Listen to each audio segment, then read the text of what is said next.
안녕하세요. 문학평론하는 심진경입니다.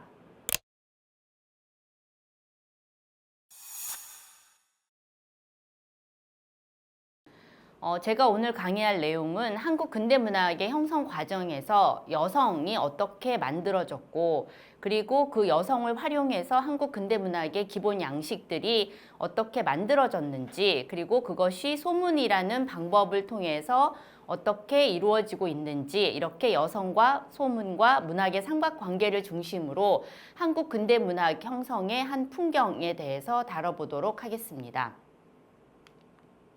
일단 우리가 흔히 이제 여성성에 대해서 이렇게 되게 당연한 개념으로 생각을 하는데요. 근데 실제로 이제 우리가 문학에서 여성이라고 했을 때 여성이라는 것은 당연한 생물학적인 속성에서 비롯된 어떤 신원이라고 보기는 어렵다.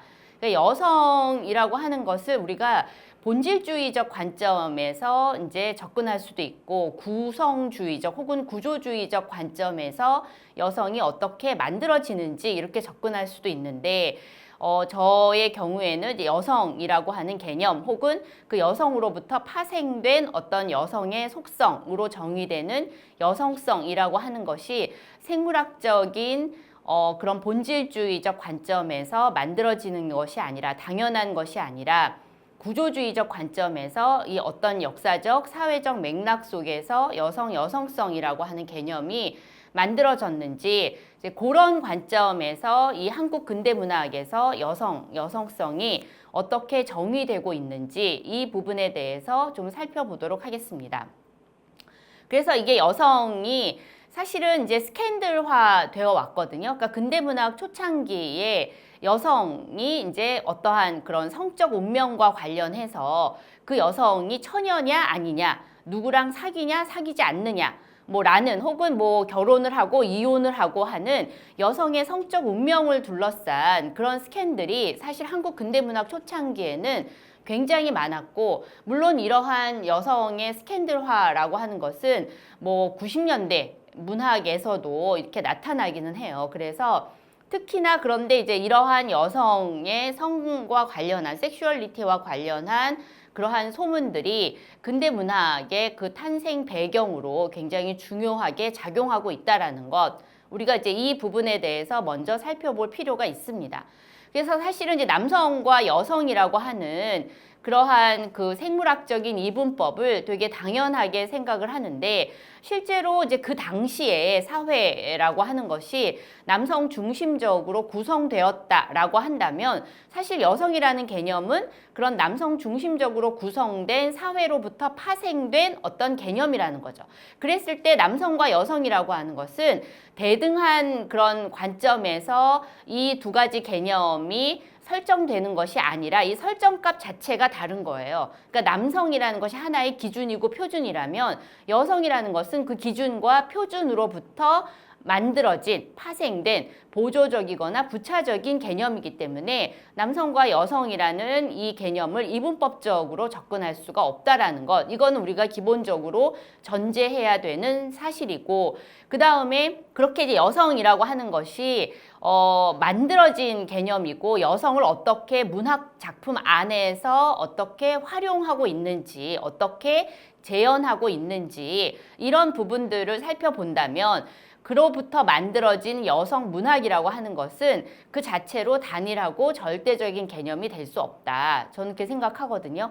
그러니까 여성 문학이라는 것은 역사적이고 맥락적으로 사유되어야 하고, 이게 근대 문학 초창기의 여성 문학과 그 다음에 지금의 여성 문학은 질적으로 매우 다른 개념이다. 그렇기 때문에 우리가 여성 문학이라고 하면 흔히 생물학적인 여성이 쓴 문학 작품, 이것을 여성 문학이라고 정의하는 이제 그런 방식으로 여성 문학을 이해해서는 안 된다. 어떤 점에서 그 당시가 남성 중심적인 사회였고, 이 남성 중심적으로 문학이라고 하는 규범이 만들어지는 시대였고, 그 문학이라는 규범이 만들어지는 상황에서 여성이 남성과 똑같은 창작자임에도 불구하고 그런 여성을 하나의 오브제로 만들어서 문학 작품 속에 그렇게 고정시킨 그러한 어떤 상황 속에서 만들어지는 여성 문학과 그리고 그러한 상황에 저항하면서 이렇게 역사적으로 만들어지는 여성 문학이라고 하는 개념과 또 이제 지금의 어떤 상황과 맥락 속에서 만들어지는 여성 문학이라고 하는 개념은 절대적으로 똑같은 개념이 아니다. 다른 개념이다. 일단은 우리가 이제 그렇게 이해를 하셔야 된다. 그래서 여성 문학이라고 하는 것을 사전적이거나 지시적인 의미로 접근하는 것이 아니라 조금 더 상황적으로 맥락적으로 그것을 이해하고 따라서 여성 문학이라고 하는 것이 하나의 의미만 가지는 것이 아니라 다양한 의미를 가지는 그러한 굉장히 중충적인 다성적인 개념이라고 하는 것을 먼저 우리가 좀 이해를 하셔야 될 것 같아요. 그래서 이게 또 이제 여성 문학에 대해서 이것을 정체성, 여성이라고 하는 이러한 정체성과 정체성의 정치학이라는 맥락에서 이 여성 문학을 접근할 경우에는 나는 생물학적 여성이니까 내가 하는 여성 문학은 다 여성 문학이야. 그러나 사실은 여성 중에서 이제 마초적인 여성도 있고 가부장제적 남성의 동일시된 여성이 쓴 문학도 있단 말이에요. 그러면은 그 여성이 생물학적 여성이기 때문에 그 여성이 쓴 문학은 다 여성 문학이냐? 이렇게 정체성의 정치학을 기반으로 여성 문학을 정의할 경우에는 사실은 그냥 이상한 개념이 되고 만다. 우리가 기대하는 그러한 여성 문학의 개념이 될 수가 없고 이 여성 문학이라고 하는 개념을 생물학이라는 범주를 넘어서서 조금 더 재현의 정치학이라는 측면에서 접근을 할 필요가 있다. 그래서 어떤 생물학적인 정체성이 무엇이냐, 여성이냐, 남성이냐. 사실 요새는 이제 젠더 정체성이라는 게 남성, 여성 외에 또 다른 되게 다양한 정체성에 대해서 이야기하고 있는 상황이기 때문에 이렇게 남성과 여성이라고 하는 이런 이분법적 대립구도 안에서 여성 문학, 남성에 저항하는 어떤 여성 문학 이런 식으로 정체성의 정치학의 맥락에서 여성 문학을 구성하게 되면 여성 문학의 그 내용이 너무 지나치게 협소해지는 것이 아닌가 그런 생각이 들고 오히려 이제 여성이 어떻게 시대 그때그때마다 어떻게 다르게 문학 작품 속에서 재현되어 왔는지 그리고 또 재현의 대상에서 어떻게 재현의 주체가 되었는지 또 재현의 주체라고 하는 것도 그때그때마다 또 다르게 이루어질 수 있는 거잖아요. 그렇기 때문에 이 재현이라고 하는 측면에서 이 여성 문학에 접근할 필요가 있다. 저는 그렇게 생각을 합니다. 그래서 결국 문학이라고 하는 것은 어떠한 그 시대, 우리가 문학을 정의할 때 가장 중요한 개념 중에 하나가 당대성이에요. 당대성. 문학은 초월적이거나 아니면은 뭐 초역사적인, 초시간적인 그런 개념이 아니라는 거죠. 고전이라고 하는 것은 그것은 시간의 압력을 넘어서서 존재하는 어떤 초월적인 개념이 아니라 진짜 좋은 문학 작품은 이 시대마다 다르게 계속해서 해석될 수 있는 그 해석의 다양성이 담보되는 그러한 문학 작품이 좋은 것이라는 거죠. 어쨌든 그 좋은 문학 작품이라는 것은 그 시대, 당대적 상황과 맥락 속에서 만들어지는 것이 이 좋은 문학 작품이라는 거. 그렇기 때문에 그런 그 시대의 제도적인 또 언어적인 압력을 통해서 그 압박을 어떤 점에서는 받으면서 또 그 어떤 점에서는 그 압박을 이렇게 거부하면서 그러면서 이 상황 속에서 구성되는 것이지 이게 문학작품이라는 것이 어떤 기본 매뉴얼이 있고 그래머가 있어서 그것에 적용해서 만들어지는 그러한 것이 아니라는 거죠. 그렇기 때문에 그때그때 상황과 맥락 속에서 다르게 구성되고 만들어질 수 있는 것이다. 예를 들면은 여성이 글을 쓰는 것조차 금기시되던 시대에 여성이 글을 쓰는 그런 어떤 행위와 지금 여성이 글을 쓰는 행위의 이 값이라고 해야 될까? 그것은 매우 다를 수밖에 없다는 거예요. 그렇기 때문에 그 당시의 여성적 글쓰기와 지금의 여성적 글쓰기를 같은 층위에 놓고 볼 수는 없다. 그래서 어쨌든 이 문학이라고 하는 것, 특히 소설이라고 하는 것은 이 사법적 통치, 어쨌든 우리의 삶을 구성하고 이러저러하게 살아야 한다는 일종의 가이드라인을 제시해 주기도 하거든요. 소설이라는 것이. 그렇기 때문에 일종의 폴리스의 역할을 하는 거예요. 그래서 이런 사법적 통치의 방법적 전략으로 많은 경우에 이런 소설이 사용되어 왔다라는 것.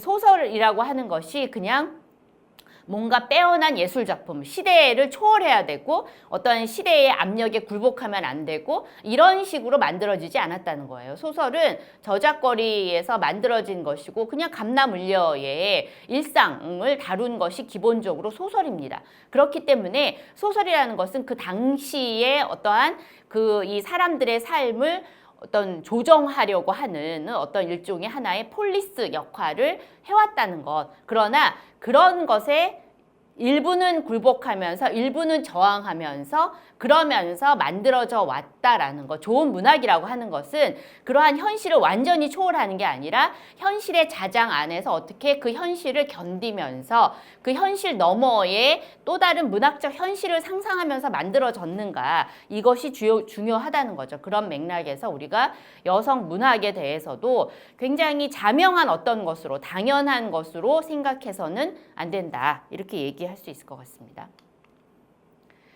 그 다음에 이 여성의 어떤 스캔들화라고 하는 것은 사실은 한국 근대문학의 형성 과정에서만 나타난 어떤 사건이 아니라 이게 근대 문학, 근대 소설이 출현하는 과정에서 이러한 여성이 다 스캔들화돼요. 이게 이제 뭐 피터 브룩스의 육체와 예술 2장을 여러분 참고해 보시고 우리나라에 지금 다 이제 번역된 책이에요. 이안 와트의 소설의 발생의 5장, 6장, 7장을 여러분들이 참고를 해보시면 이런 얘기들이 굉장히 많이 나오고 있습니다. 그래서 한국 근대문학의 형성 과정에서 이러한 여성이 어떻게 스캔들화 됐는지, 스캔들화 된다는 것은 그 여성의 사생활에 대한 궁금증이거든요. 그래서 여러분 이제 근대 소설을 보면은 이제 그 영국의 근대 소설들을 보면은 그 여성들이 무슨 옷을 입고 무슨 얘기를 하고 누굴 좋아하고 초창기 근대 소설에서는 뭐 편지라든가 일기라든가 하는 이러한 것들이 문학적 양식으로 그것이 형식적으로 많이 활용이 되었거든요. 왜냐하면은 다른 사람의 사생활을 훔쳐보는 그런 얘기가 있었어요. 그런 재미가 있었다는 거죠. 그러니까 옛날에 우리가 고전 문학이라고 하는 것은 주로 영웅적인 서사잖아요. 그러니까 예를 들면은 심청이가 인당수 물에 빠지면서 내적 갈등을 하지 않는다는 거죠. 그냥 나는 당연히 공동체의 일원으로서 공동체가 요구하는 대의와 명분을 따르는 게 개인이에요. 그때의 개인은 공동체에 소속된 존재지 따로 별도의 어떠한 개성을 갖춘 그러한 고유한 뭐 이게 싱귤렐러티라고 얘기하잖아요. 그러한 존재가 아니었다. 그래서 고전 문학에서는 뭐 무슨 춘향이가 정절을 지킬 때도 막 내적 갈등, 변사또한테 수저를 들어? 말어? 뭐 이런 식의 내적 갈등을 하지 않는다는 거죠. 그러니까는 그러한 당연하게 공동체의 그 명분을 따르는데 그런데 반해서 그렇기 때문에 그들은 영웅이 되는 거예요. 그래서 내적 갈등 없이 그냥 인당수 물에 뛰어든다는 거죠. 근데 반면에 근대 소설에서 이 개인이라고 하는 것은 어떠한 공동체, 즉 사회가 요구하는 개인에게 요구하는 어떠한 것들을 다 이제 들어주는 존재가 아니라 그것과 갈등하면서 기량하는 관계를 맺고 있다는 거죠. 그렇기 때문에 이 근대 소설의 가장 중요한 특징은 바로 개인의 출현이라는 거예요. 그렇기 때문에 그냥 예전에는 막 영웅이 어떠한 서사적 그 여정이 그려지잖아요. 영웅의 서사적 여정, 뭔가 어떤 미션이 주어지고 미션을 수행하는 그러한 영웅적 서사로 이루어져 있다면 근대 소설은 그냥 평범한 개개인들의 일상이에요, 일상. 그래서 예를 들면은 이제 근대 소설을 보면은 어떤 여자가 여행을 가기 위해 뭐 그 짐을 싸요. 그런데 걔는 어떤 프릴이 프랑스에서 온 뭐 무슨 프릴이 달린 옷을 입고 그 여행 가방에 무늬가 어떻고 저떻고 그런 식의 아주 디테일한 일상적 세목들이 다뤄지고 있는 게 바로 근대 문학이라는 거죠. 그리고 이 근대 소설에서 가장 하이라이트는 바로 여성의 사생활이고 여성의 사생활을 이게 훔쳐보려고 하는데 그 여성의 사생활 중에서 핵심은 바로 성생활이라는 거예요. 성생활. 여성의 섹슈얼리티. 저 여자는 누구랑 섹스했지 혹은 섹스하지 않았지 제 처녀일까 처녀가 아닐까. 특히나 이제 서구 근대 문학에서는 주로 게이냐 게이가 아니냐라고 하는 것도 굉장히 중요한 어떤 섹스 스캔들 중에 하나였어요. 그래서 근데 한국의 경우에는 근대 문학 초창기 때 여성의 이제 그런 처녀성 유무를 이렇게 판단하는 것. 그래서 여러분들 그 이광수의 무정을 보면 그 형식이가 영체가 처녀일까? 이 얘기를 진짜 100번쯤 해요. 100번은 좀 과장됐지만 한 몇십 번은 해요. 영체가 처녀인가? 처녀가 아닌가? 그래서 사실은 그 여성이 과연 자신의 파트너로서 적합한가 적합하지 않은가라고 하는 것을 끊임없이 재는데 그때 이 여성이 이제 그 처녀가 아니냐라고 하는 그러한 질문들을 끊임없이 한다는 거죠. 그래서 이제 이러한 여성의 사생활이 근대 문학의 어떠한 그 주요 내용이었다. 어떻게 사는지. 그래서 이러한 것들이 한국 근대 문학이 형성되는 과정에서도 당연히 그러한 여성에 관한 스캔들을 이제 다루고 있는 경우들이 많다는 거죠. 그래서 이 여성과 소문과 이 소설의 삼각관계를 보면은 특히나 이제 이걸 잘 알 수가 있는데 우리가 소설이라고 하는 것이 근대 초창기에 이제 그 신문의 기사 내용과 굉장히 흡사해요. 그래서 그 당시에는 신문의 기사를 또 소설로 쓰기도 했습니다. 예를 들면 현진건의 불이라는 굉장히 짧은 단편 소설이 있는데 이것은 아주 어린 뭐 한 12, 13세 어린 여성이 그냥 거의 팔려가다시피 나이 많은 남자와 결혼을 했는데 이 남자가 밤마다 이 어린 여자아이를 이제 성적으로 이제 학대를 하니까 이 여자아이가 견디지 못하고 그 집에 불을 내는 사건이 있었어요. 그러니까는 이제 그 사건이 신문에 기사로 실리면 그러니까 현진건 같은 작가는 그것을 소설로 썼다는 거죠. 근데 어떻게 보면은 그런 식으로 당시에 그 가라타니 고진이 얘기한 것처럼 그 신문의 기사와 그 다음에 이 근대 소설은 서로 쌍생아적 관계다. 뭐 이런 식의 얘기를 하거든요. 그런데 이런 신문에 나오는 그런 이야기들이 사실은 이제 카더라와 같은 그러한 소문의 양식을 띠는 경우가 많다는 거죠. 그러니까 예를 들면은 뭐 어떠한 요즘에도 어떤 여자 연예인들 혹은 남자 연예인들의 사생활과 관련해서 그러한 카더라 통신들이 되게 많잖아요. 그렇죠? 근데 그러한 것들이 근대 문학 초창기에는 그 여성이 거의 이제 그 길거리에 다니지 않았던 시대에 갑자기 신여성이 길거리를 다니고 그 여성들이 눈에 띄기 시작하면서 이 몇몇 신여성들을 중심으로 한 여러 가지 추추성 소문들이 많이 만들어지고 그 추추성 소문들을 가지고 쓰여진 소설들이 있었다라는 것. 그래서 그리고 그것이 근대 소설의 기본 양식을 만드는데 매우 결정적인 역할을 했다라는 것. 이게 제가 지금 말하고자 하는 중심 내용이에요. 그래서 이 여성과 소문과 이 소설의 삼각관계에 대해서 살펴볼 필요가 있다. 그래서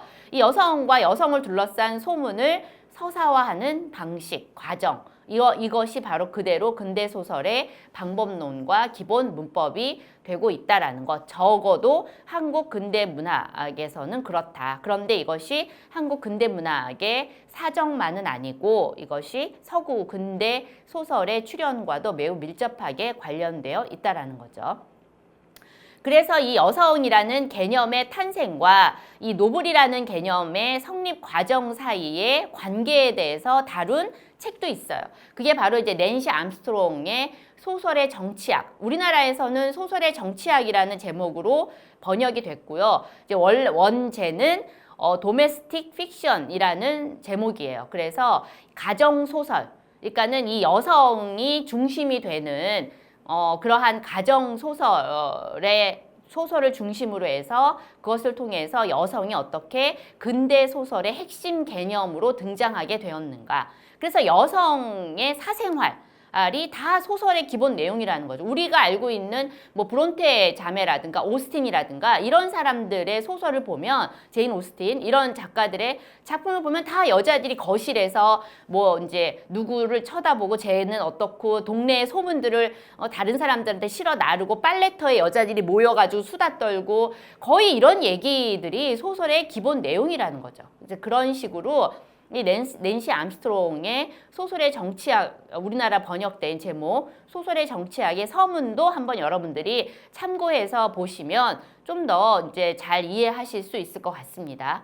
그 다음에 이제 우리나라에서도 특히나 이제 남성 작가의 자기 정체성 탐구, 특히나 이제 한국 아주 초창기에 남성 작가들이 내가 누구인가 혹은 예술가로서의 어떤 자기 정체성에 대한 탐구가 굉장히 여성을 우회해서, 그러니까 여성을 매개로 해서 이루어지는 경우가 굉장히 많습니다. 그래서 한국 근대문학 초창기의 단편 소설들인데 작가가 이제 주인공인데 이 남성은 자기가 예술을 써요. 예술을 쓰는데 자기 예술을 아무도 이해를 못 해줘. 그렇기 때문에 이 남성은 막 이제 화가 나고 그 다음에 좌절하죠. 그런데 처음에는 이제 자기가 예술적으로 그렇게 사람들한테 인정을 못 받을 때 자기 여자친구 혹은 이제 여자가 너는 성공할 거다, 너는 괜찮다, 네 예술이 최고다, 뭐 이런 식의 우쭈쭈 취업 해주다가 이 여자가 다른 남자와 이제 이렇게 다른 남자에게 결혼을 한다든가 이런 식의 이야기들이 굉장히 많아요. 그래서 거기에 분노하고, 예를 들면은, 뭐, 김동인의 마음이 옅은 자요. 뭐, 요런 식의 소설을 보면은, 이렇게 여성을 우회해서 이렇게 이 남성 작가 예술가로서의 자기 정체성에 대한 탐구가 이루어지고, 예를 들면 뭐 현진건의 빈처도 보면은 이 남자가 끊임없이 자기 아내의 눈치를 보거든요. 그걸 보면은. 그러니까 제가 나를 무시하지 않나? 내가 돈 못 버는 예술가라고, 소설가라고 날 무시하지 않나? 이런 식으로 자기 아내를 끊임없이 이렇게 관찰한다는 거죠. 그러면서 이 아내가 자기 언니가 남편한테 이제 비싼 꽃신을 선물 받고 이런 거 막 부러워하고 하니까 니년도 어쩔 수 없는 계집애구나 하면서 막 부르르 떨다가 그 다음에 이 부인이 나중에는 당신은 좋은 작가가 될 거예요. 이런 식으로 얘기를 해주니까 나를 위안해주는 나의 천사요. 뭐 이런 식으로 얘기를 하잖아요. 그래서 여성을 우회해서 이루어지는 방식이 많다. 이제 그러다 보니까 남성이 원하는 여성이 아무래도 관습적으로 문학작품 속에 끊임없이 재현될 수밖에 없다는 거예요. 그리고 남성이 이제 요구하는 그런 여성이 아닌 여성, 그러니까 예를 들면은 남성이 그렇게 힘들고 어렵게 예술의 길을 갈 때 옆에서 막 이렇게 위로해주고 옆에서 막 이렇게 취업 해줘야 되는데 그렇게 못 해준 여성들은 이제 안 좋은 여성, 악마라든가 악녀 이미지가 만들어진다는 거죠. 그래서 이러한 과정에서 여성에 대한 어떤 고정관념과 관습적 이미지가 생산된다. 그러다 보니까 이 여성에게도 어떤 창조력이 있는데 이 여성의 창조력을 굉장히 이제 무시하게 된다는 거죠. 그래서 여성의 이 창조력이라고 하는 것은 그냥 생물학적인 출산의 창조력에 불과한 것이기 때문에 굉장히 저차원적인 창조력이고 반면에 이제 이 남성의 창조력이라고 하는 것은 남성은 출산을 하지 않는데 작품을 생산한다. 그렇기 때문에 이 남성의 창조력이 굉장히 자귀적이고 인위적인 이 창조력이 무에서 유를 만들어내는 진짜 창조력이다. 이러면서 여성의 창조력을 무시하거나 그것을 무시무시한 괴물스러운 어떤 것으로 폄하하는 데 반해서 여성의 창조력에 대해서는 굉장히 이제 남성의 창조력은 대단한 것으로 여성의 창조력과 다른 것으로 그렇게 설명하는 방식들이 굉장히 많다는 거죠. 그래서 이것과 관련해서는 이 수잔 구바와 산드라 길버트의 다락방에 미친 여자들의 1장을 참고하시면 이 여성의 창조력이 이 과정에서 그러니까 여성에 대한 남성의 그러한 관습적 이미지 생산을 통해서 여성이 하나의 오브제가 되잖아요. 그러니까 작품 속에 이제 움직이지 못하는 하나의 대상으로 붙박혀지게 되는데 이러한 과정에서 여성이 가지고 있는 창조력이라고 하는 것이 상실되고 그래서 여성은 창작의 주체에서 창작의 대상으로 전락하게 된다. 뭐 이런 식의 얘기를 다루고 있거든요. 그래서 여러분들이 요거 1장을 한번 참고를 해보시면 좋을 것 같습니다. 그 다음에 이렇게 여성이 이렇게 이제 창조적 주체로 근대문학 초창기에 등장을 했는데 이러한 남성들과의 관계 속에서 여성의 하나의 그러한 관습적 이미지로 만들어지게 되고 그리고 그 과정에서 여성의 창조력이 상실되고 남성의 작품 속의 하나의 모델로 그렇게 붙박혀지게 되는 일련의 이러한 어떤 근대 문학의 형성 과정에서 만들어지는 사건들, 요것들이 앞에서 제가 얘기했던 이 창조적 주체로서의 여성이 그런 주체성을 상실하고 어떻게 창작의 대상이 될 수밖에 없었는가, 요것을 구체적으로 한국 근대 문학의 한 이제 그 풍경을 통해서 한번 설명을 해보도록 하겠습니다.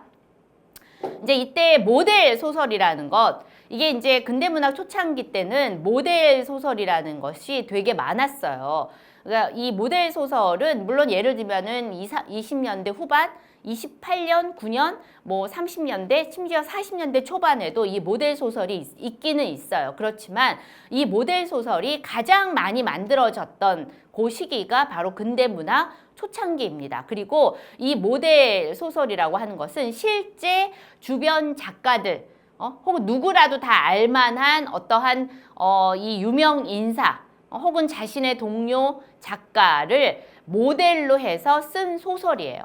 따라서 이것은 일종의 좀 뭐라 그럴까, 사실을 기반으로 해서 쓴 소설이라는 거죠. 그래서 당시에 특히 이제 대표적인 모델 소설이 김동인의 발가락이 닮았다라는 소설이 있는데, 그 발가락이 닮았다가 어떤 이제 뭐 젊어서 되게 성적으로 문란하게 살다가 좀 나이가 많아서 그 젊은 여자랑 결혼을 했는데, 그 남자가 너무 문란하게 살아서 이 성적인 기능을 다 상실했다는 소문이 난 거예요. 그런데 이 남자가 결혼하고 나서 이제 그 아이를 이제 낳았는데, 이게 이 남자가 나는 아이를 낳을 수 없는 몸인데 그 아이를 낳은 거죠, 부인이. 그래서 이 남자가 그래도 이 아이와 자기가 닮은 부분을 막 이렇게 찾다가 보니까 발가락은 닮았더라. 뭐 이런 식의 약간 좀 이제 어떤 웃음을 주는 풍자적인 그런 소설이라고 볼 수 있는데, 당시에 어떤 소문이 있었냐면은, 이게 김동인이 쓴 소설인데 여기에 그 등장하는 이 남성 인물이 바로 염상섭을 모델로 한 것이다. 그러니까 실제로 염상섭이 상당히 늦게 결혼을 했고 어린 부인이랑 결혼을 했거든요. 그리고 이제 뭐 자식도 여러 명 낳고, 그래서 이게 그 당시에 염상섭이 젊어서 되게 기생도 많이 만나고 성적으로 되게 이제 문란했는데, 그래서 얘가 좀 어떤 그 성적인 기능이 좀 문제가 있지 않을까? 라는, 그렇기 때문에 이 아이가 과연 염상섭의 아이일까? 뭐 이런 식의 소문이 막 파다했던 거죠. 그리고 그 소문을 김동인이 소설로 쓴 거죠. 그 나중에 이제 그 염상섭이 신문에다가 이 김동인을 공개적으로 이제 비난하면서 사실이 아니다 이렇게 얘기했고, 다시 이제 김동인이 사과를 하고, 아무튼 그런 일들이 있었어요. 그러니까 실제로 모델 소설이라는 것이 자신의 동료 작가들의 어떤 스캔들, 이것을 가지고 쓴 소설이다 이렇게 생각하시면 돼요. 그런데 아까 제가 말씀드린 것처럼 근대문학 초창기 때는 특히나 동료 여성 작가들을 모델로 해서 쓴 소설이 특히나 염상섭과 김동인의 경우에 굉장히 많았다는 것. 그래서 근데 문제는 소문은 소문일 뿐이잖아요. 이게 확인되지 않은 사실이잖아요. 그런데 소문이라고 하는 것도 우리가 소설의 3요소가 인물, 사건, 배경이잖아요. 근데 소문도 마찬가지로 그러한 인물, 사건, 배경이라고 하는 소설의 3요소로 구성되어 있다는 거죠. 그렇기 때문에 소문의 구성이나 소설의 구성이나 굉장히 흡사하고, 그리고 이러한 어떤 그 카더라라고 하는 것이 보통 대중들의 흥미를 유발하는 그러한 스캔들인 경우가 많기 때문에 그것은 소설의 소재가 되기에 매우 적합하다는 거예요. 그래서 그 당시에 특히나 또 신여성은 요즘식으로 얘기하면 거의 연예인급의 그런 관심 대상이었거든요. 그렇기 때문에 그러한 이 신여성을 중심으로 한 여러 가지 소문들을 소설의 소재로 삼아서 쓰는 그러한 경우가 굉장히 많았다는 거죠. 근데 그러다 보니까 이 소문이 사실이 아닌 경우도 많은데도 불구하고 이것을 소설로 쓰게 되면 소설은 계속해서 사람들이 읽게 되잖아요. 그렇죠? 우리가 지금 2024년도에도 여전히 김동인과 염상섭의 소설을 읽는 것처럼, 그러니까 그 소설을 통해서 오히려 소문이, 허구적 소문이 사실이 되는 그러한 일이 생기게 된다. 그러니까 우리가 소설이라는 장르에 뭐 여러 특성이 있지만 그 중에 하나가 허구성이잖아요. 그런데도 불구하고 이 허구적 장르인 소설이라는 필터를 거치면서 소문은 오히려 사실이 된다. 그래서 카더라라고 하는 신여성에 대한 이러한 소문들, 이러한 것들은 사실로 굳어지고 그 과정에서 신여성은 돈만 밝히는 사치와 허영의 그러한 그 덩어리들, 그러한 식의 이미지가 만들어지고 그 이미지는 소위 말하는 그 여성에 대한 이게 된장녀 이미지가 될 수도 있고 김치녀 이미지가 될 수도 있다는 거죠. 그래서 이제 책임은 다하지 않으면서 권리만 주장하는 그러한 여성이라고 하는 것이 그 당시에 1920년대 초반에도 그러한 워딩이 똑같이 나와요. 그렇기 때문에 이 여성에 대한 어떠한 이미지가 오래전부터 만들어졌다. 그 과정에서 여성을 둘러싼 스캔들, 소문을 이렇게 소설로 만드는 그 역할, 그 과정에서 이러한 것들이 만들어졌다라고 볼 수 있다는 거죠. 그리고 특히 이제 그 과정에서 우리가 구체적인 작품을 살펴보면 김동인의 이제 김현실전 연작이 있어요. 그래서 김동인의 이 김현실전이라는 이 소설은 김명순이라는 그 작가를 모델로 해서 쓴 소설입니다. 그래서 이 김명순이라는 작가의 호가 김탄실이에요. 김탄실. 그러니까 김명순의 호인 탄실, 연실 비슷하죠. 그렇기 때문에 누구라도 이 김현실전이라는 소설을 읽으면 이 소설이 김명순을 모델로 해서 쓴 소설이구나 라는 것을 누구나 알 수 있다는 거죠. 그런데 여기에서 보면 김현실이라고 하는 이 여성은 정말 좀 이상한, 예를 들면 이 김현실이 일본 유학을 가기 위해서 일본어 이제 강사한테, 선생한테 이 일본어 수업을 받는데, 그러니까 방에서 이렇게 1대1로 과외를 받았는데 그 남자가 이제 이 연실을 강간을 해요. 강간을 하는데 이제 그것에 대해서 연실은 어떻게 생각하냐면 조금의 타격도 받지 않았다.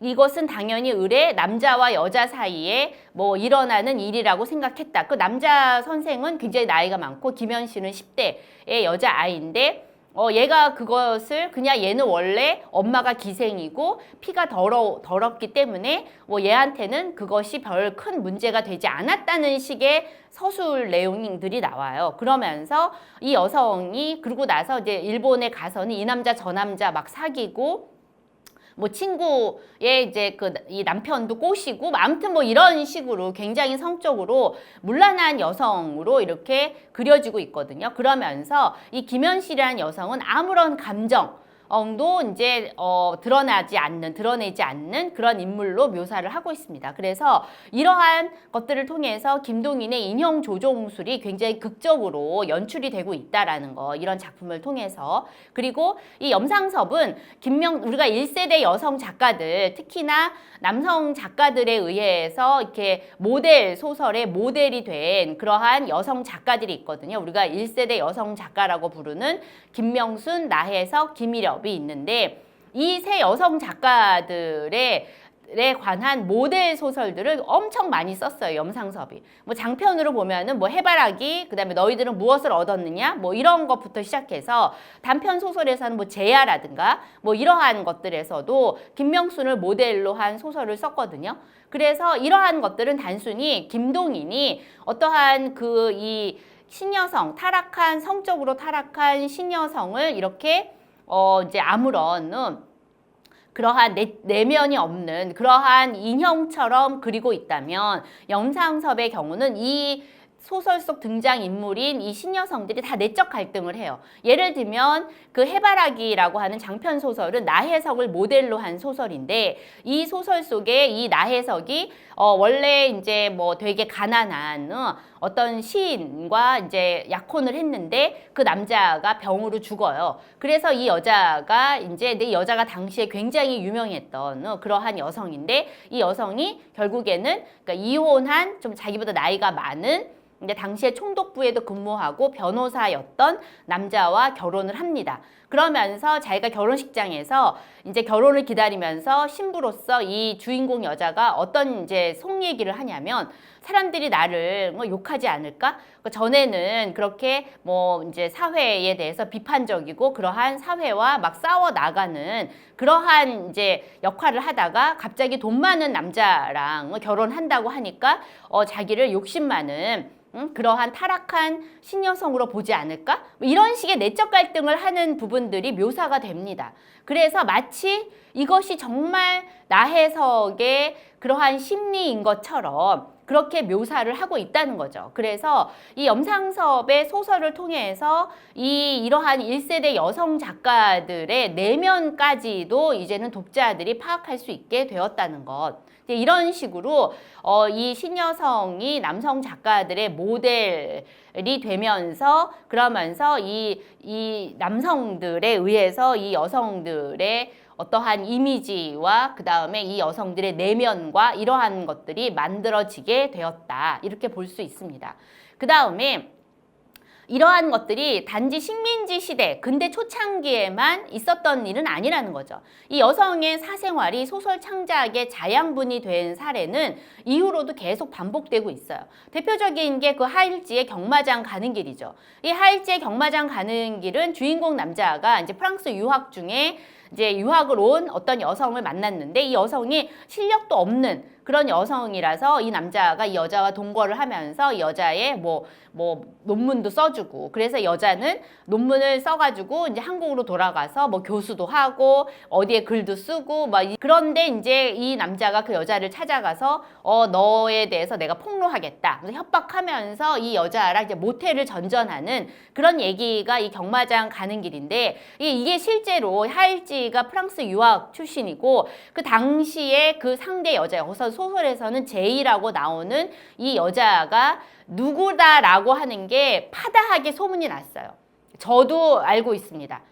그래서 아무튼 이런 식의 근데 이제 과연 그 여자가 정말 그 무식한 여자 논문을 쓸 수도 없을 정도로 실력이 떨어지는 여자였는지 그래서 주인공 남자가 정말 그렇게 써준 것처럼 하일지가 그 여자의 논문을 써줬는지 그건 모르는 거죠. 그런데 소설에 그렇게 적혀 있기 때문에 그렇게 서술이 되었기 때문에 사람들은 그렇게 생각을 한다는 거죠. 그것의 한 사례가 될 수 있고 최근에는 그러한 사생활에 이제 누군가의 자기 주변 사람들의 어떤 사생활을 이렇게 소설 속에 쓰는 그러한 오토픽션을 둘러싼 여러 가지 또 논란들이 있기도 합니다. 그래서 어쨌든 물론 이러한 모델 소설과 이 오토픽션을 같은 층위에서 논의하기는 어렵지만 이 모델 소설이 실제로 있었던 어떠한 사실 약관을 가져오고 거기에 이 허구적인 장치들을 더해서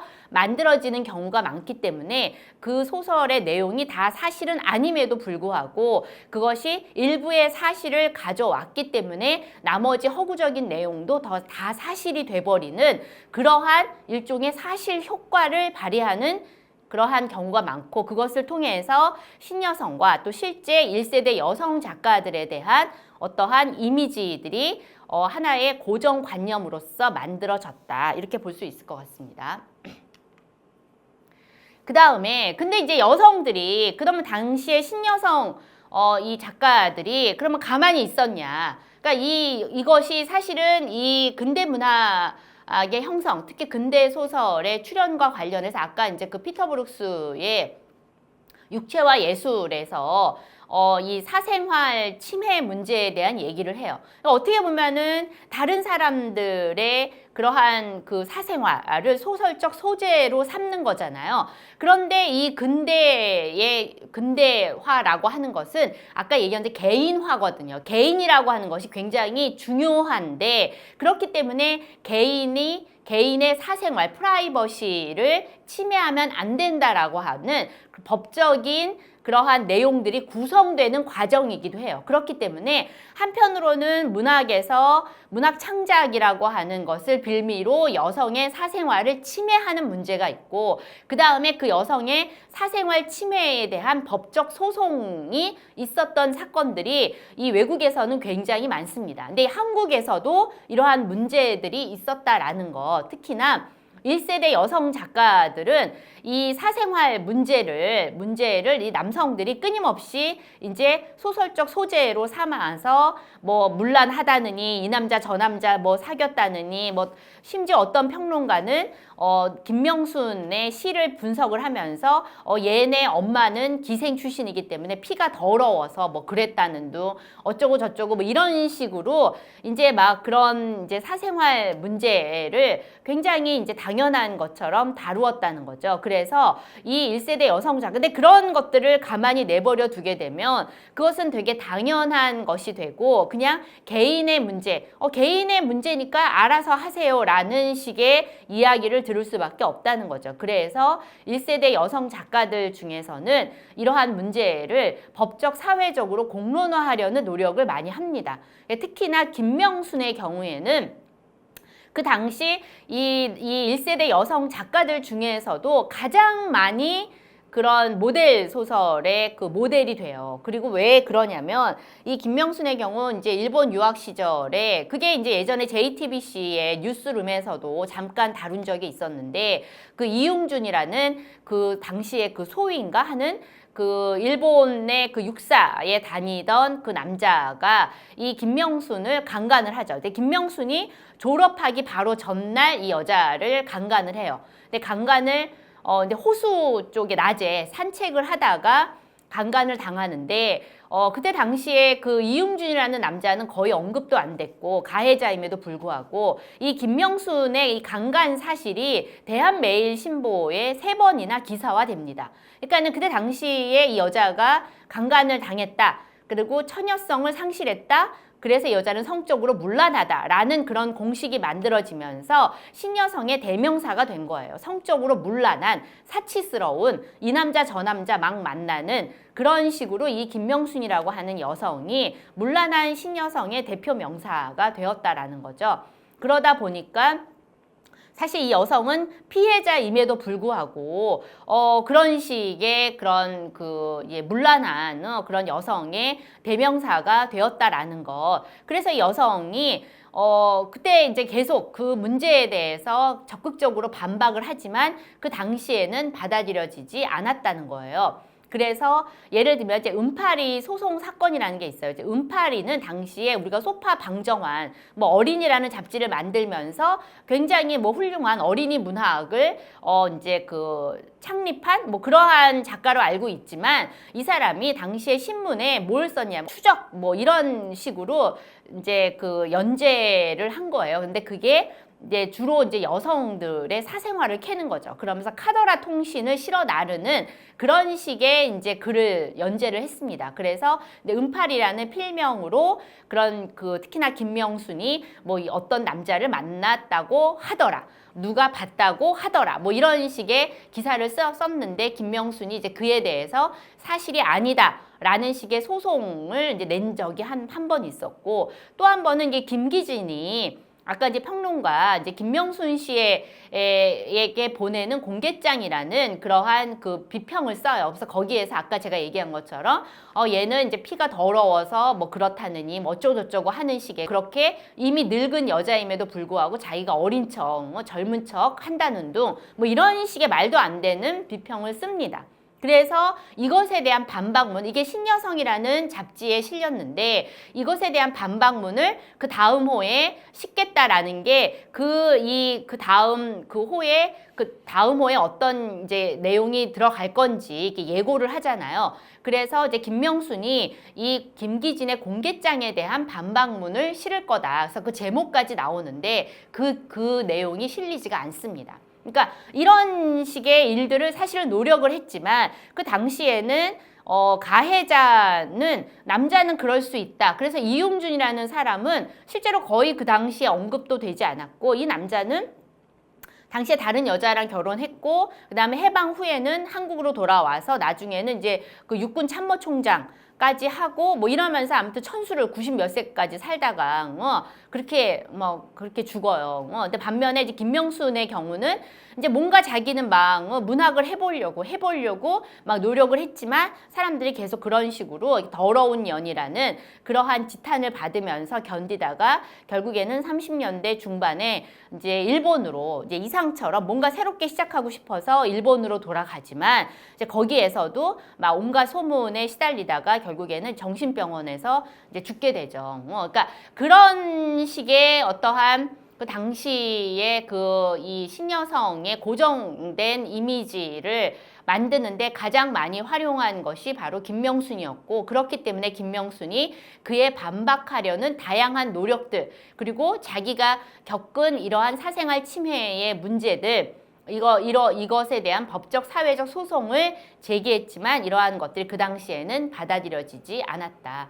그리고 자전 소설인 탄실이와 주영이라고 하는 이 소설에서도 이제 이러한 것들이 사실이 아니라고 하는 것을 끊임없이 여기서 이야기를 해요. 그렇지만 이것도 그 당시에 많이 받아들여지지 않았고 이 김명수는 이제 미완 소설을 많이 써요. 그래서 이 탄실이와 주영이의 경우도 그렇게 미완의 소설이 됩니다. 그래서 이 탄실이라고 하는 것은 김명순의 호고 주영이는 당시에 너희들의 등 뒤에서라는 그 소설이 이제 대한매일신보에 연재가 됐는데 장편 소설이 이제 그게 일본 작가가 쓴 소설인데 거기에 소설의 주인공이 주영이에요. 근데 이 여성이 남성에게 이제 일본 소설인데 그것이 약간 번안해서 한국적 상황인 것처럼 그렇게 쓴 거죠. 근데 그 주영이라는 여성이 남성에게 강간을 당한 다음에 그 복수심 때문에 이 남자 저 남자와 막 잠을 자는 그런 여성 인물이거든요. 그래서 이게 사람들이 소문을 통해서 이제 근데 그때 당시에 연재가 됐을 때 이 주영이가 탄실이를 모델로 한 거다라는 식의 소문이 되게 많았어요.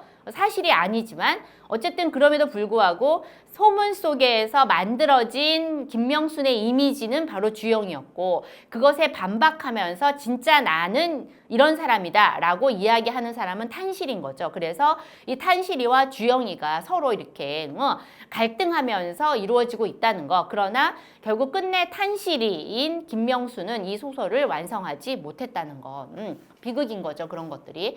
그리고 이제 이렇게 문학 작품을 통해서 세간의 신여성이 되게 이제 타락한 여성들이고 집안일도 못하고 헛바람만 들어가지고 부자 남자들의 세컨드가 돼서 잘 먹고 잘 살려고 한다라는 식의 이런 신여성에 대한 세간의 오해를 불식시키려고 여성 작가들이 굉장히 노력을 하죠. 그래서 예를 들면 나혜석의 경희에 이 경희라는 이 주인공은 끊임없이 이제 얘는 일본 유학파인데 얘가 중간에 방학 때 집에 들어와서 뭐 이제 하녀나 아니면 자기 엄마 구여성인 자기 엄마가 하지 못하는 그러한 어떤 그 근대적인 청소법을 개발해서 얘가 뭐 청소를 뭐 어떻게 한다 다락방 막 어지럽혀져 있는 다락방을 막 질서정연하게 만든다든지 그리고 뭐 이제 아무튼 되게 청결과 위생과 이런 것들을 고려하면서 집안일을 잘한다. 그래서 얘를 보면서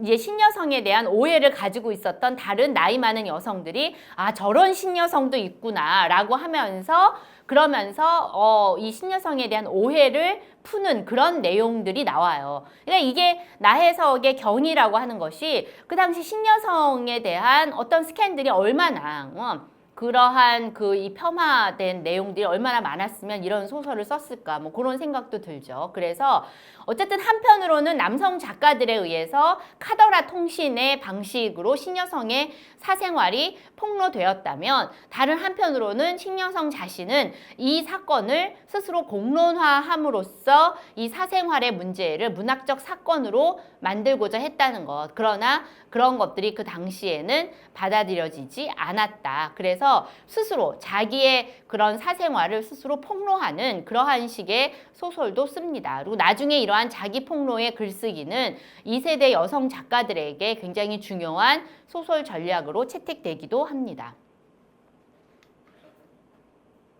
그다음에 이 여류 문단이라는 것이 이제 이 1세대는 이런 식으로 이제 모델 소설의 모델이 되면서 창작자로서의 어떤 정체성이 상실되고 창작의 대상으로 전락하게 되는 그런 과정, 그 다음에 그럼에도 불구하고 그에 저항해서 자신들의 사생활 침해의 문제를 법적 사회적인 소송 사건으로 만들어서 그것을 공론화하고 문학적 사건으로 만들고자 했다는 것. 이것은 실제 법적 소송의 형식으로 이루어지기도 하지만 어떤 문학적인 폭로의 형식으로 이루어지기도 했다라는 것. 이제 그러다가 이제 2세대 문학 작가, 2세대 문학 작가, 여성 작가들이 등장을 하게 됩니다. 근데 이제 그 2세대 여성 작가들의 대표 작가는 바로 최정희이고요. 뭐 모윤숙, 노천명, 장덕조, 이선희. 뭐 우리가 잘 알다시피 이 여성 작가들은 우리가 흔히 얘기하는 이제 여성성의 문학을 하는 작가들이다. 라고 얘기하고 이 여성성의 문학이라는 것이 제가 보기에는 한국 여성 문학의 어떠한 그 이 기본 줄기를 형성했다고 봐요. 그러니까 1세대 여성 작가들은 그런 식으로 이제 어떤 한국 문학사에서 이렇게 배제가 되고 삭제가 되었다면 2세대 여성 작가들에서부터 이제 여성 문학이 본격적으로 출발을 했다. 이렇게 볼 수 있다는 거죠. 그래서 실제로 지금은 한국 문학사 책이 거의 이제 안 나오지만 90년대까지 나온 한국 문학사 책을 보면 이 1세대 여성 작가들에 대해서는 언급하지 않는 문학사 책도 있습니다. 물론 2세대 여성 작가들도 상세하게 언급하고 있지는 않지만 그럼에도 불구하고 주로 이제 여류 문단이다라고 얘기할 때는 2세대 여성 작가들에서부터 출발하는 경우가 많다는 것.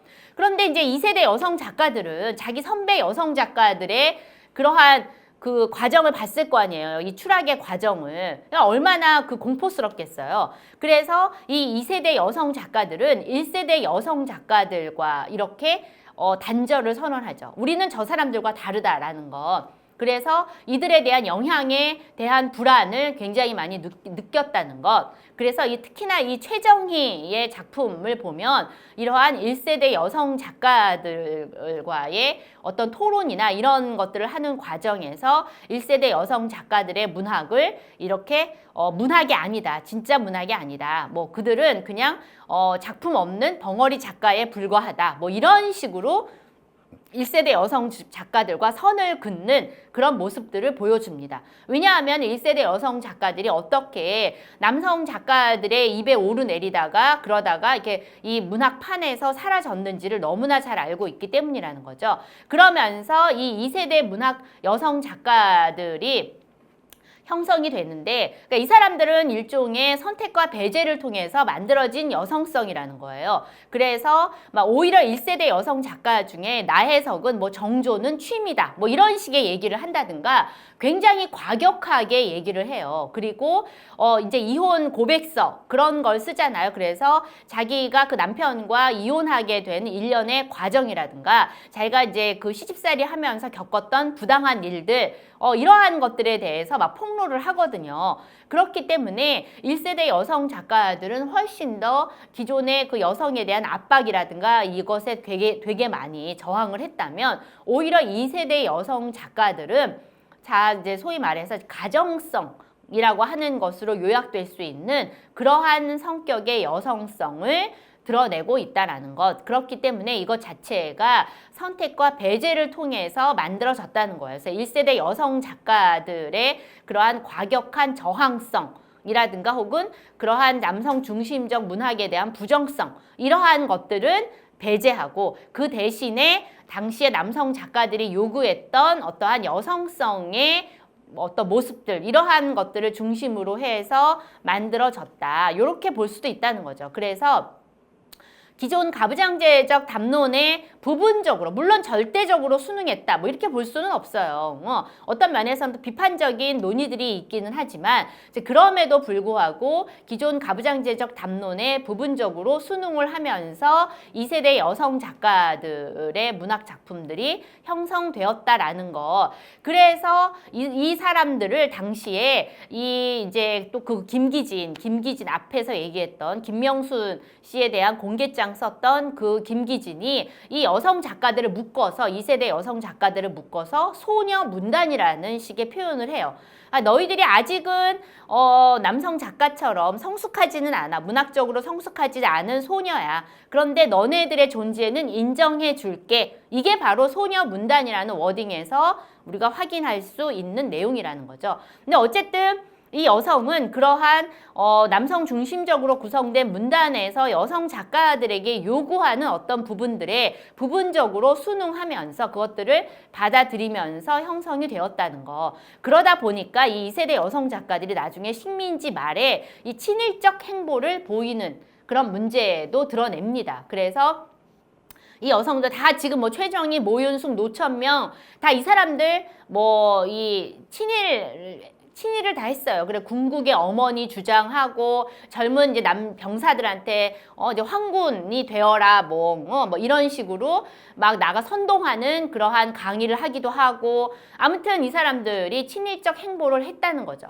그래서 결국에는 가부장제적 국가, 그러니까 이게 기존의 어떤 시스템에 부분적으로 순응을 하면서 이게 형성이 되다 보니까 이러한 순응의 연장선상에서 친일 행보를 보이고 그다음에 해방이 되고 그리고 나서 이제 전쟁이 끝나고 나서는 어떤 국가에 또 이제 순응을 하게 되죠. 그래서 뭐 그 당시에 만들어진 어떤 그런 여성 문학, 여류 문학이라고 하는 그러한 이 단체를 구성하기도 하고 그게 이제 국가와 굉장히 밀접한 그런 단체거든요. 그래서 그런 단체를 만들어서 운영하기도 하고 특히 90년대 여성 문학의 특성을 보여주고 있는 이 여성성이 바로 2세대 여성 작가들에서부터 그 기원을 찾을 수 있다라는 것. 오히려 1세대 여성 작가들의 그 전복성과 저항성이라고 하는 것은 사실은 상당 부분 약화되고 모화될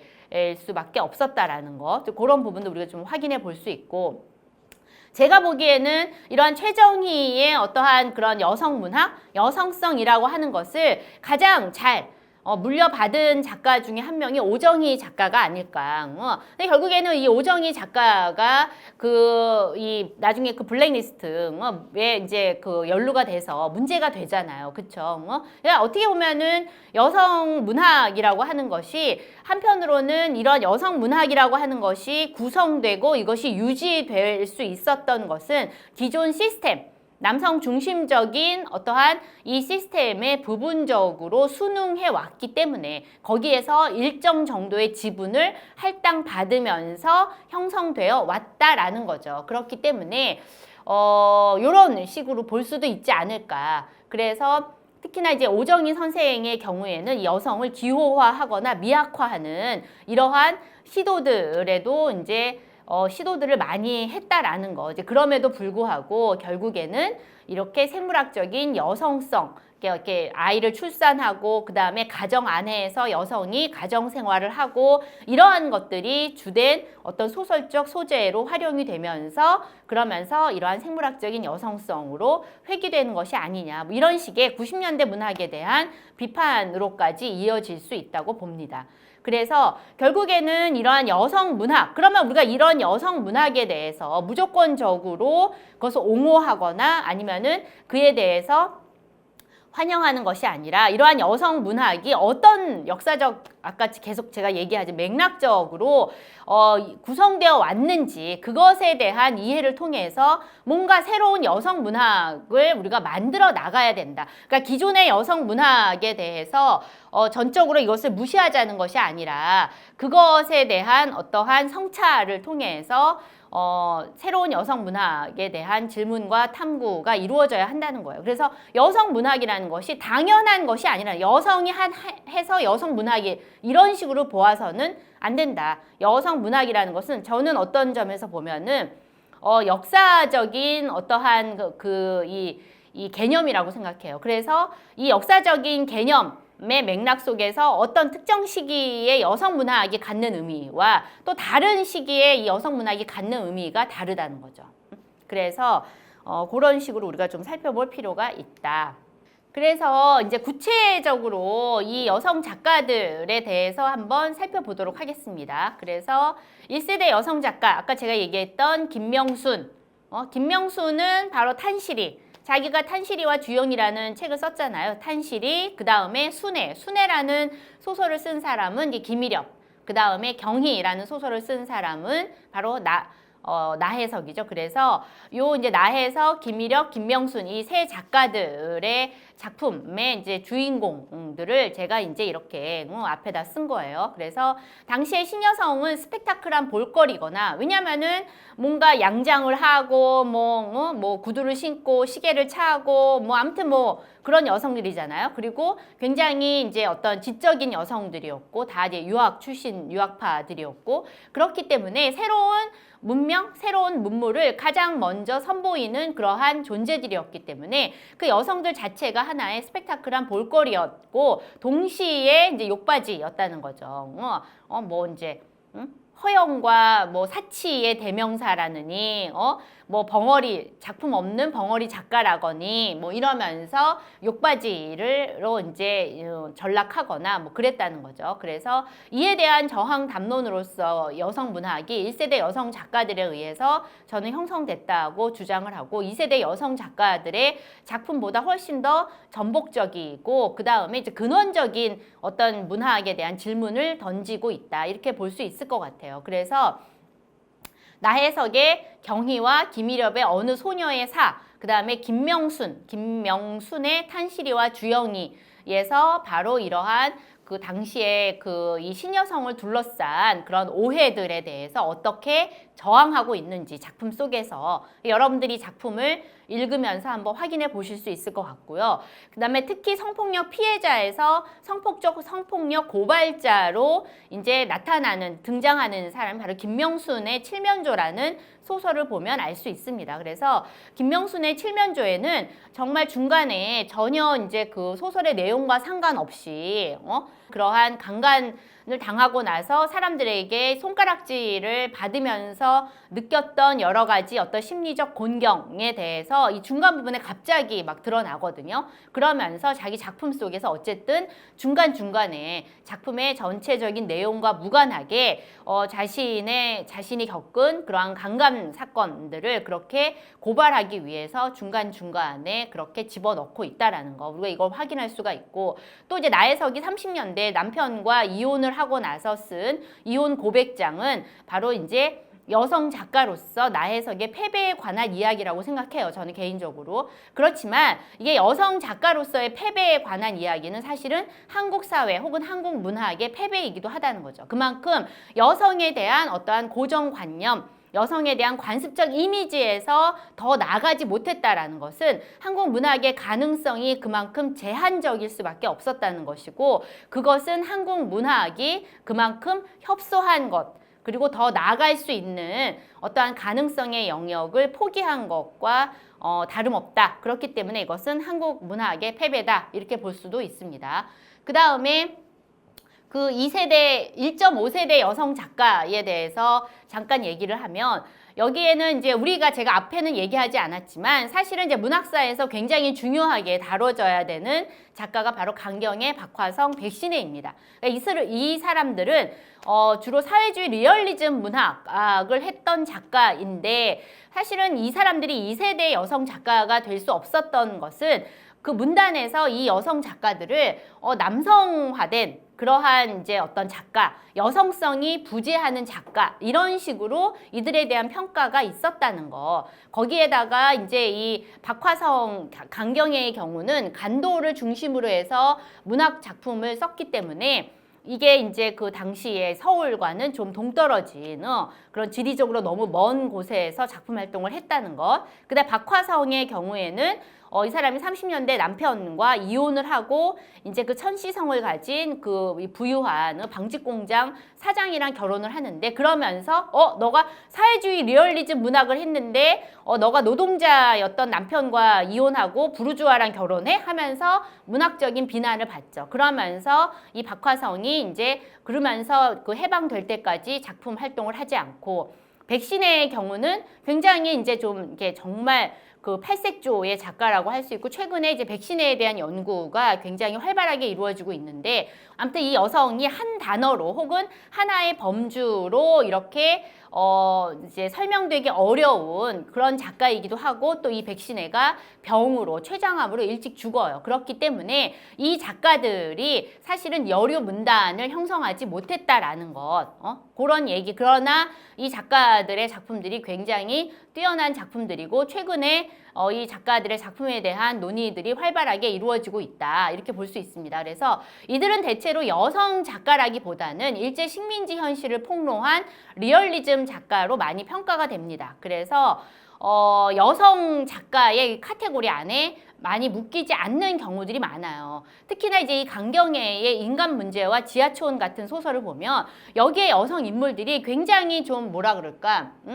그런 이게 굉장히 가부장제적인 여성이 그런 의식에 사로잡혀 있는 여성들이 많아요. 왜냐하면 못 배우고 제대로 못 사는 그런 여성들이기 때문에 교육을 제대로 못 받고 그래서 현실에 대한 인식이 한계가 있어요. 대신에 반면에 남성 인물들은 현실에 대해서 뭔가 각성하고 깨닫고 비록 이제 그 하층 계급 출신의 남성이지만 여성과는 달리 뭔가 현실 문제를 깨달으면서 그 문제를 해결하기 위해서 어떻게 뛰어든다든가 하는 그런 인물로 등장을 한다는 거죠. 그래서 강경애의 소설들을 많은 경우에 페미니즘 문학이 아니다. 뭐 이런 식으로 비판을 많이 해요. 여성 문학이라고 볼 수 없다. 왜냐하면 여성 인물이 다들 가부장제적 의식에 사로잡혀 있기 때문이다. 이렇게 얘기를 하는데 그러나 제가 보기에는 그렇지 않다는 거죠. 그래서 과연 그러면은 뭔가 어떤 여성 전사, 현실 문제에 대해서 막 이렇게 비판하고 이런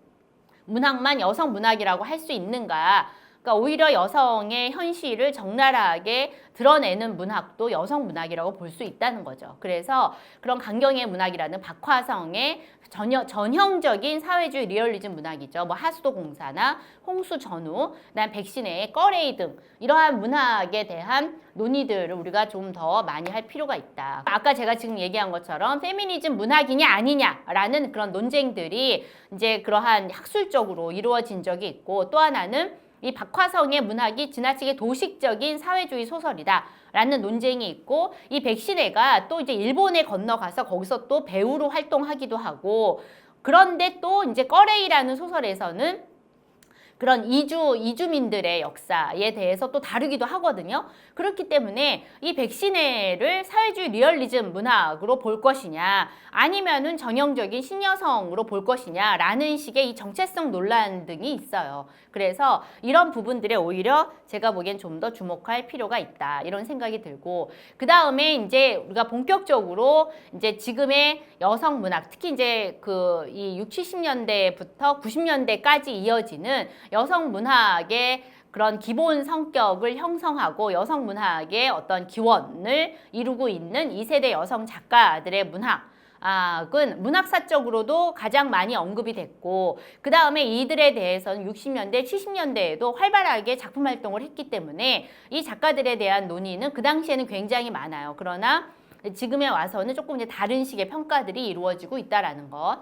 그래서 이제 이 여성 문학의 제도적 합법화에 어떤 음과 양이 있는 것 같아요. 그래서 예를 들면은 여성 문학이 어쨌든 어떤 그 문단이라고 하는 시스템 안에서 어떤 자기만의 할당량을 받고서는 존립하기 위해서는 뭔가 합법화의 과정을 거칠 수밖에 없다는 거죠. 그러니까는 이 주류로서 그냥 이 메인에 저항하면서 그냥 견딜 것이냐 아니면은 주류의 일부로 포섭되면서 그러면서 내부에서 이렇게 저항할 것이냐 라는 문제인데 사실은 일종의 메인스트림에 편입을 한 거죠.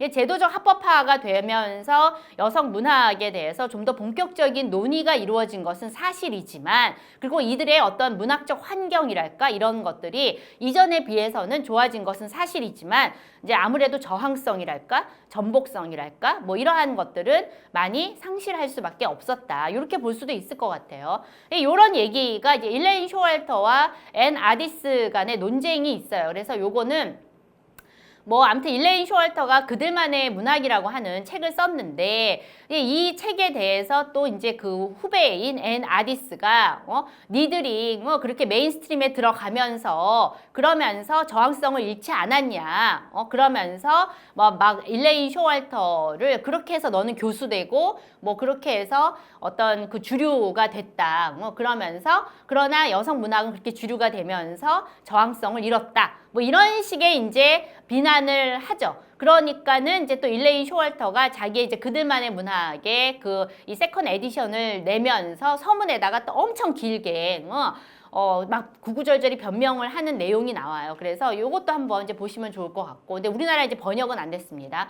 그 다음에 이제 최정희의 이제 모성 담론이라고 하는 것이 가진 또 양가성이 있는 것 같아요. 그러니까 이 사람들이 그냥 수능만 한 건 아니잖아요. 수능하면서 뭔가 어떠한 뭔가 뾰족한 것이 여전히 유지가 되기는 했었죠. 그래서 특히나 이 최정희의 그 유명한 지맥인맥, 천맥으로 이어지는 산맥 연작 속에서 모성의 길을 선택을 해요. 그래서 예를 들면 지맥이라는 소설의 마지막에 그러니까 중간에 이 여자가 이제 다른 남자의 아내가 있는 남자와 동거를 해서 자식을 2명을 낳고 그렇게 살다가 남자가 갑자기 죽어요. 남자가 죽으니까 여자는 자기 아이를 입적을 못 시키고 호적에 올리지 못한 거죠.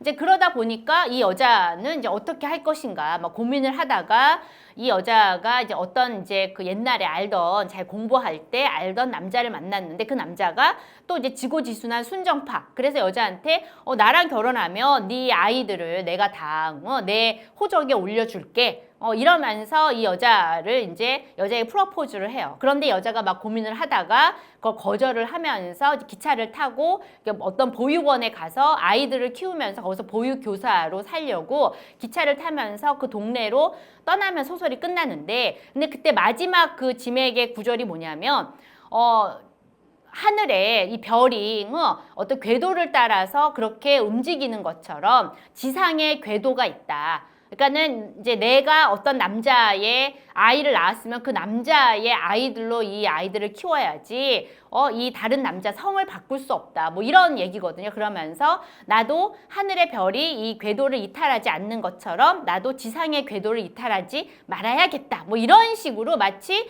그러한 모성의 논리 혹은 어떤 이러한 사회의 논리에 여성에게 요구하는 것들이 주로 모성성이니까 이러한 것에 순응하면서 끝나는 것처럼 보이지만, 그러나 이 시리즈들을 자세히 보시면 이런 욕망과 여성 욕망과 갈등하고 충돌하면서 이 모성이 굉장히 뒤틀린 형태의 모성으로 이제 구성된다라는 것을 우리가 확인할 수가 있습니다. 이거 여러분들이 작품을 통해서 확인을 하시면 되고, 특히나 이제 여기에서 이 최정희 소설에서는 되게 이제 고통을 겪는 여성이 나와요. 그래서 되게 갈등하고, 그러니까 이 여자는 편한 길이 있잖아요. 이 남자와 재혼을 해가지고 아이들을 입적을 하고 그러면은 이제 편하게 살 수 있는데 여자는 그걸 거부하면서 일부러 고통의 길을 걸어간다는 거죠.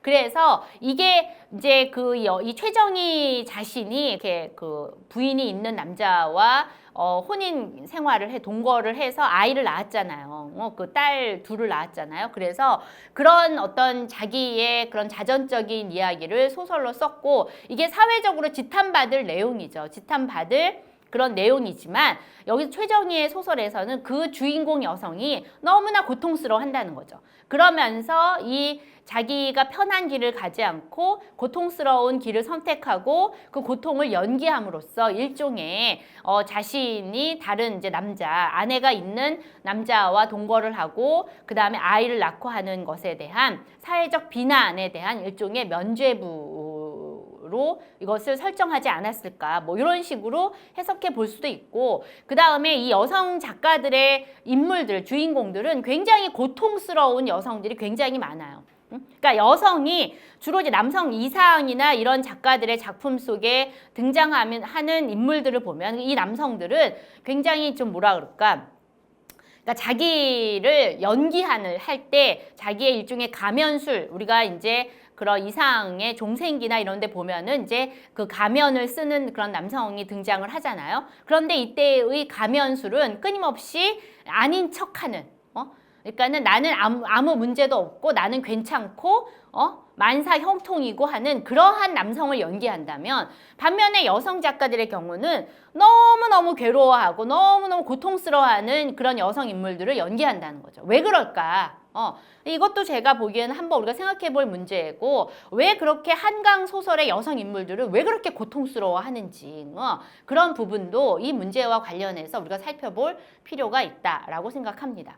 그래서 일단 여기까지 식민지 시대의 2세대 여성 작가의 작품까지 아주 급하게 개괄적으로 우리가 설명을 해봤고 여러분들이 이후에 이 논의들에 대해서 좀 더 찾아보고 연구를 하다 보면 여러분들만의 이 문학사를 바라보는 어떤 시각이 생기지 않을까. 그러면서 여러분들이 생각하는 여성 문학, 여성성이라고 하는 것은 무엇인지 한번 생각해 보는 것도 필요하다고 생각합니다. 아무튼 이렇게 쭉 식민지 시대의 여성 작가들의 작품에 대해서 살펴봤고 특히나 이제 여성 문학이라는 것이 당연한 개념이 아니라는 것, 이제 이건 사전적 개념이 아니라는 것, 끊임없이 변화하는 개념이라는 것, 그에 따라서 근대 문학에서 여성이 어떻게 형성되어 왔는지, 그러면 지금의 여성과 어떻게 다른지, 같은지, 지금의 여성성, 여성 문학이라고 하는 것은 어떻게 만들어지고 있는지 그런 부분들에 대해서 우리가 살펴볼 수 있는 그런 시간이 되었기를 바랍니다. 네, 여기까지 하도록 하겠습니다. 감사합니다.